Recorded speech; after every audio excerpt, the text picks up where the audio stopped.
মক্কা ইসলামের প্রথম দিনগুলো কিন্তু ফুলের বিছানা ছিল না। আজ আমরা সেই কঠিন সময়ের কথাই বলবো, যখন বিশ্বাসীদেরকে কুরাইশদের তীব্র প্রতিরোধ আর অকল্পনীয় নির্যাতনের মোকাবিলা করতে হয়েছিল। একবার ভাবুন, তাদের ওপর কি পরিমাণ অত্যাচার করা হতো। দিনের পর দিন অনাহারে রাখা, পানি পর্যন্ত না দেওয়া, ব্যথার চোটে তারা সোজা হয়ে বসতেও পারতেন না। মানে, বিশ্বাসটা সমাজে প্রতিষ্ঠিত হওয়ার অনেক আগেই তাকে সবচেয়ে কঠিন, সবচেয়ে ভয়াবহ পরীক্ষার মধ্যে দিয়ে যেতে হয়েছিল। প্রথম ৩ বছর ইসলামের দাওয়াত চলছিল খুব গোপনে, একেবারে কাছের মানুষদের মধ্যে। কিন্তু এরপর এলো এক ঐশ্বরিক নির্দেশ, যা কিনা সব কিছু বদলে দিল।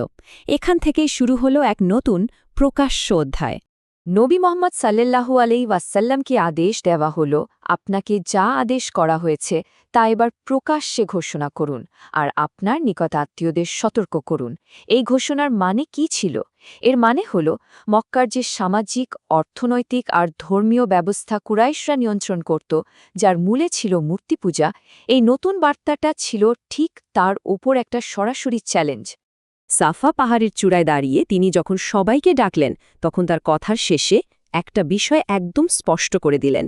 নিজের মেয়ে ফাতিমার আঁখে উদ্দেশ্য করে বললেন, হে ফাতিমা, নিজেকে জাহান্নামের আগুন থেকে বাঁচাও, কারণ বিচারের দিনে আমি তোমার কোনো কাজে আসব না।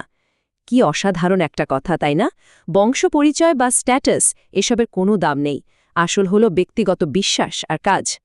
তো কুরাইশ নেতারা যখন দেখল যে এই নতুন আন্দোলনটা তাদের ক্ষমতা আর প্রভাবের জন্য একটা বড় হুমকি হয়ে দাঁড়াচ্ছে, তারা এটাকে শুরুতেই থামিয়ে দেওয়ার জন্য একটা পুরোদস্তুর পরিকল্পনা নিয়ে মাঠে নামল। তাদের প্রথম চালগুলো কিন্তু শারীরিক ছিল না, ছিল পুরোপুরি রাজনৈতিক আর মনস্তাত্ত্বিক। প্রথমে তারা চেষ্টা করল আবু তালিবের কাছে গিয়ে চাপ সৃষ্টি করে ব্যাপারটা থামাতে। এরপর তারা শুরু করল উপহাস, ঠাট্টা, বিদ্রূপ আর নবী সাল্লাল্লাহু আলাইহি ওয়াসাল্লামের নামে নানা অপবাদ ছড়ানো। আর যখন তাতেও কাজ হলো না, তখন তারা ঘুষ আর আপসের প্রস্তাব নিয়ে হাজির হল। তারা নবী সাল্লাল্লাহু আলাইহি ওয়াসাল্লামকে কি না অফার করেছিল? আরবের সবচেয়ে ধনী বানিয়ে দেবে, মক্কার রাজা বানিয়ে দেবে, সবচেয়ে সুন্দরী নারীদের সাথে বিয়ে দেবে, সব। কিন্তু তিনি কি চাইলেন? শুধু একটা বাক্য, লা ইলাহা ইল্লাল্লাহ। এমনকি তাদের সবচেয়ে বাকপটু নেতা উতবা ইবনে রবিয়া, সেও যখন নবী সাল্লাল্লাহু আলাইহি ওয়াসাল্লামের মুখ থেকে কোরআন শুনল, তখন এতটাই প্রভাবিত হল যে ফিরে গিয়ে কুরাইশদের বলল, শোনো, এই লোকটাকে তার নিজের মতো থাকতে দাও। কিন্তু কুরাইশরা কি আর সেই কথা শোনে? যখন তারা দেখল যে কোনো প্রলোভন বা মনস্তাত্ত্বিক চাপে কাজ হচ্ছে না, তখন তাদের আসল হিংস্র রূপটা বেরিয়ে এলো। এবার শুরু হলো পাশবিক শারীরিক নির্যাতন। আর তাদের প্রথম টার্গেট ছিল তারাই, যারা ছিল সমাজের সবচেয়ে দুর্বল, যাদের রক্ষা করার মতো কেউ ছিল না। এর সবচেয়ে করুণ উদাহরণ হলেন বিলাল ইবনে রাহ, একজন দাস যার ওপর চলত অমানসিক অত্যাচার। মক্কার তপ্ত বালুর ওপর শুইয়ে বুকের উপর চাপিয়ে দেওয়া হতো বিশাল এক পাথর। একটাই দাবি ছিল, ইসলাম ছেড়ে মূর্তিদের নাম নাও। কিন্তু এত যন্ত্রণার মধ্যেও তার মুখ থেকে শুধু একটাই শব্দ বের হতো, আহাদুন আহাদ, এক, তিনি এক ও অদ্বিতীয়। ইয়াসির রাদের পরিবারের ওপরও চলছিল একই রকম নির্যাতন। নবী তাদের শারীরিক কষ্ট হয়তো দূর করতে পারছিলেন না, কিন্তু তিনি তাদের এমন এক প্রতিশ্রুতি দিলেন যা ছিল চিরস্থায়ী। তিনি বলতেন, হে ইয়াসিরের পরিবার, ধৈর্য ধরো, তোমাদের জন্য অপেক্ষা করছে জান্নাত। আর এই ইয়াসিররা এবং তার স্ত্রী সুমাইলা রাদিয়া হলেন ইসলামের প্রথম শহীদ। নিজেদের বিশ্বাস রক্ষা করতে গিয়ে তারা জীবন দিয়ে দিলেন।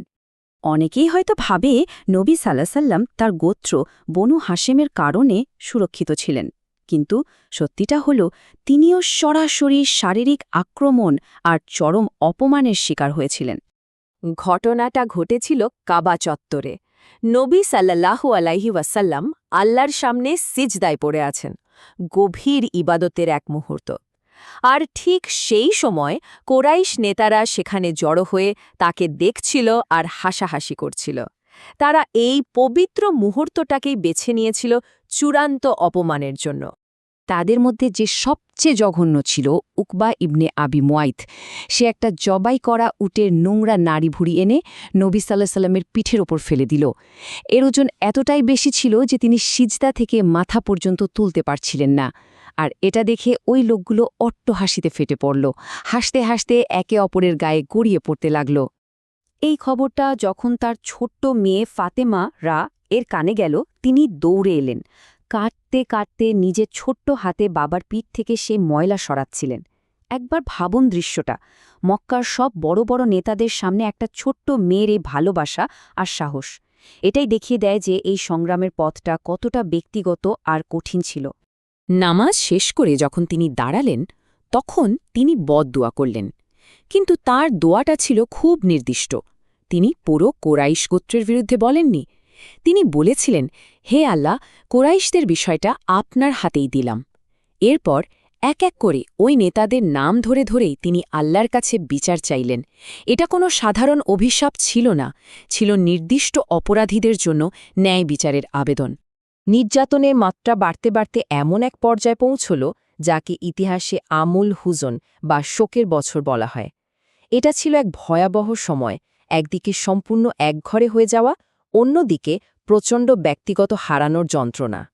কুরাইশরা বনু হাসিম গোত্রকে পুরোপুরি বয়কট করল, মানে তাদের সাথে কোনোরকম কেনাবেচা, বিয়ে শাদী, সব ধরনের সামাজিক লেনদেন বন্ধ। নবী সাল্লাল্লাহু আলাইহি ওয়াসাল্লামের পুরো গোত্রকে মুসলিম বা অমুসলিম নির্বিশেষে একটা উপত্যকায় নির্বাসিত করা হলো। প্রায় ২-৩ বছর ধরে চলা এই বয়কটের উদ্দেশ্য ছিল একটাই, না খাইয়ে রেখে কষ্ট দিয়ে তাদের আত্মসমর্পণে বাধ্য করা। এমনও দিন গেছে যখন তাদের গাছের পাতা খেয়েও থাকতে হয়েছে। এই কঠিন সময়ে তিনি একটু আশ্রয়ের আশায় কাছের তায়েব শহরে গিয়েছিলেন, কিন্তু সেখানকার নেতারা তাকে শুধু ফিরিয়েই দিল না, বরং শহরের দুষ্টু ছেলেদের লেলিয়ে দিল তাকে পাথর মারার জন্য। তাকে পাথর মেরে মেরে শহর থেকে বের করে দেওয়া হলো। তিনি এতটাই রক্তাক্ত হয়েছিলেন যে তার জুতো নিজের রক্তেই ভিজে গিয়েছিল। এটা ছিল চরম প্রত্যাখ্যান আর অকল্পনীয় এক শারীরিক কষ্টের মুহূর্ত। কিন্তু এত কিছুর পরেও সেই চরম হতাশার আর কষ্টের মুহূর্তে তার মুখ থেকে যে দোয়াটা বেরিয়েছিল তা অবাক করার মতো। তিনি বলেছিলেন, হে আল্লাহ, আমি শুধু এটুকুই চাই, আপনি যেন আমার ওপর অসন্তুষ্ট না হন। আপনি রাজি থাকলে আমার আর কোনো কিছুর পরোয়া নেই। মানুষের দেওয়া এত কষ্টের পরেও তার একমাত্র চিন্তা ছিল আল্লাহর সন্তুষ্টি। কি গভীর এক বিশ্বাস আর আত্মসমর্পণ! এখান থেকে একটা প্রশ্ন কিন্তু আমাদের ভাবায়, যখন একদল মানুষ আপনার উপর চরম অত্যাচার চালাচ্ছে, তখন শুধু তাদের নেতাদের বিরুদ্ধে ন্যায় বিচার চাওয়া, কিন্তু সাধারণ মানুষের প্রতি কোনো বিদ্বেষ না রাখা, এটা করুণা আর ক্ষমার ব্যাপারে আমাদের কি শেখায়? জোলম আর ন্যায় বিচারের এই সমীকরণটা সত্যি অনেক গভীর।